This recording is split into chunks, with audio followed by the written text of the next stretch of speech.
Du coup, les pansements pour ampoule, qu'est-ce qu'on fait à la pharmacie si la personne elle est diabétique? En fait, il va pas y avoir de réponse universelle. C'est à nous de pouvoir évaluer le risque pour savoir qu'est-ce qu'on fait avec la personne.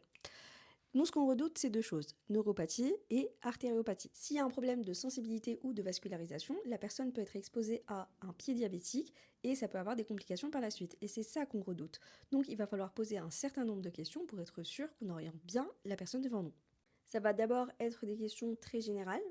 Ok, vous êtes diabétique, mais est-ce que vous êtes bien suivi? Est-ce que votre diabète il est bien contrôlé, etc., etc.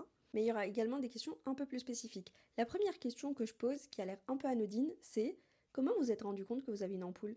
Si la personne elle vous dit bah ça frotte, je le sens, donc là je me dis c'est parfait, c'est-à-dire qu'il y a une sensibilité au niveau du pied. Si la personne elle me dit bah je sais pas depuis combien de temps elle est là, c'est quelqu'un qui me l'a dit, je viens de m'en rendre compte, ça c'est un mauvais signe. Demande également de manière très explicite, est-ce que vous sentez quand il y a des frottements au niveau de la chaussure, est-ce que vous sentez que vous avez mal? Donc là, ça nous permet de savoir si jamais il y a une neuropathie, est-ce qu'il y a une perte de sensibilité au niveau du pied.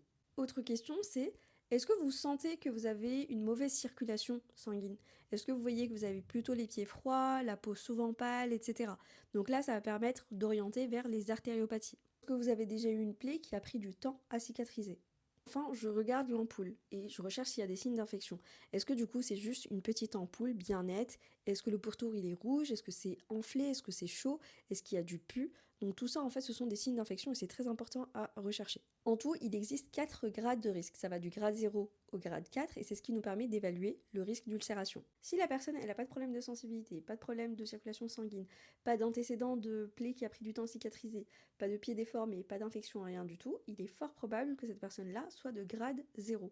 Donc à ce moment-là, on peut effectivement lui vendre les pansements en poule qu'on a à la pharmacie. Donc ça, il n'y a pas de souci. Si par contre, la personne ne coche pas une des cases, à ce moment-là, ça veut dire qu'elle n'est pas au grade 0 et ça ne relève pas de la responsabilité de la pharmacie, mais plutôt des autres professionnels de santé.